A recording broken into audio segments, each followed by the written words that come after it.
Before the break, we introduced you to the Little family of Huntsville. In 2008, a 17-year-old driver texting on his way home from church hit the family's SUV head on.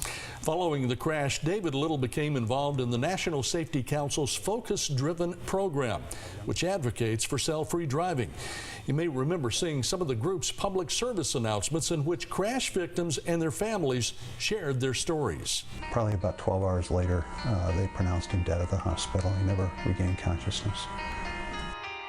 And we found out that a young lady had run a red light while she was distracted on a cell phone. Unfortunately, as David Little has found in sharing his own story, changing driver behavior is a long road. David Little never envisioned himself as an advocate until a distracted driver nearly cost him his life. I kind of realized, hey, we've got a seat at the table, whether we like it or not, and I guess we chose to take the seat at the table. So the Little family got involved, attending a national conference where they met other victims and discovered a sad truth. There aren't very many survivor advocates, as we learned when we went to the meeting in Chicago, that we were three families out of 30 that had survivors.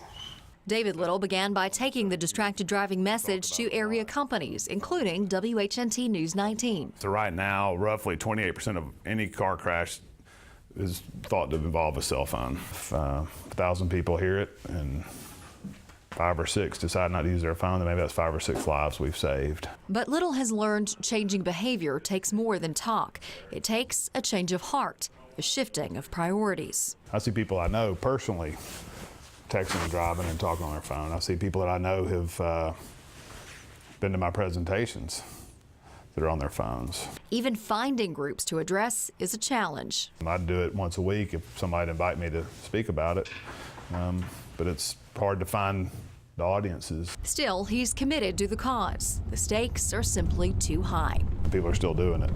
People are still dying from it. They respond to some of the worst crashes in the valley, 24 hours a day, 365 days a year. The volunteers of the Huntsville-Madison County Rescue Squad cut through the wreckage, providing life-saving care. But despite their best efforts, they can't save everyone, a reality they find difficult to accept, especially when the loss of life is avoidable. When we pull up on a wreck that was caused by a distracted driver or somebody that was using a device or something, it's very much like pulling up on a DUI.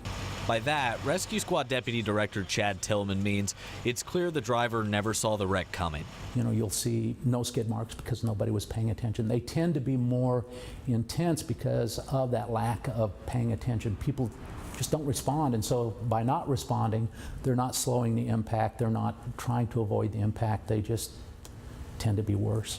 In his 10 years with the squad, Tillman has noticed an increase in distracted driving crashes, along with some truly frightening behavior on the roads. I have seen people that have had their tablets or their iPads taped to their steering wheel. Even the agency's 18-ton rescue truck rushing to a scene isn't always enough to get drivers' attention. We were driving down Research Park Boulevard, coming down, lights and sirens, and here's this car in the middle of the road, driving 10 miles an hour slower than everybody else, going all over. So when we come around the car, there was 5 kids in the car, and they were all, including the driver, were all text messaging. But Tillman is clear teens aren't the only ones to blame. Our experience has been that we're actually seeing more of the what we should call responsible adults. Even after a crash, first responders often find drivers unwilling to take responsibility. You'll get people that, no, I wasn't on my cell phone, you know, I wasn't doing anything, and here's a cell phone laying on the floor with a text message halfway created. That's when there are survivors.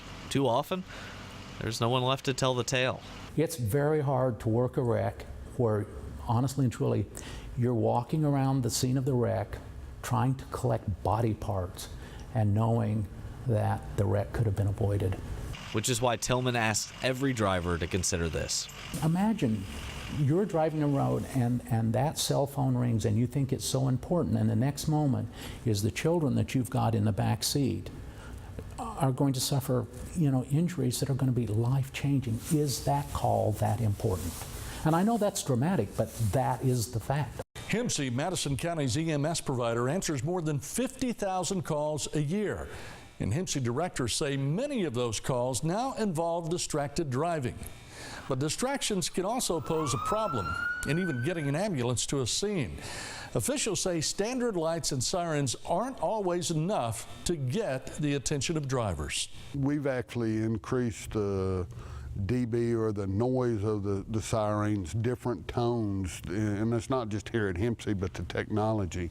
The lighting systems are enhanced more. We even have air horns on the ambulances now.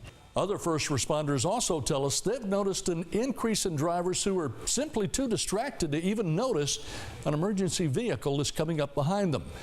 The Huntsville MedFlight team attributes a lot of the injuries they see to distracted driving. They gave us a tour of their helicopter based here in Huntsville. Flight paramedic Kendall Birdwell says he has seen everything from broken arms to fatalities as a result of distracted driving.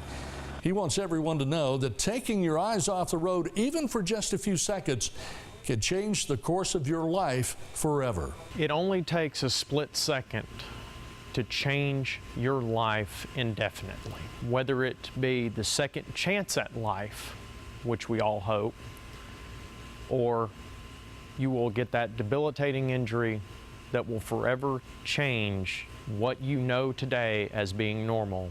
While the MedFlight team is always ready to help, the crew members say they hope you never have to meet because of an avoidable crash. Many people believe the best way to make drivers pay attention is through tougher laws. But is that the answer? We'll hear from some local legislators.